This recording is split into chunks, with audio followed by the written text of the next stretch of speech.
అనకాపల్లి జిల్లా మాకవరంలో గంజాయి తరలిస్తున్న నలుగురిని పోలీసులు అదుపులోకి తీసుకున్నారు.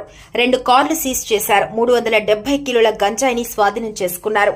పట్టుబడిన గంజాయి ₹1 కోటి పైగా ఉంటుందని నర్సీపట్నం డీఎస్పీ శ్రీనివాసరావు తెలిపారు.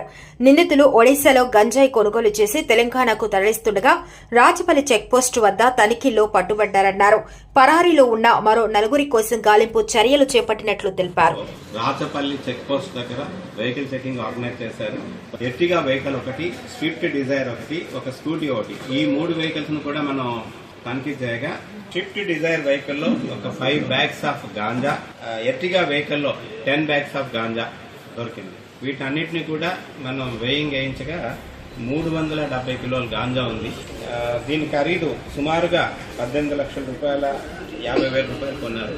ఈ సరుకు ఇక్కడి నుంచి ఒరిస్సాలో చిత్రకొండ దగ్గర వాళ్ళు కొని ఇక్కడి నుంచి తెలంగాణకి వెళ్తుందండి. దాన్ని మన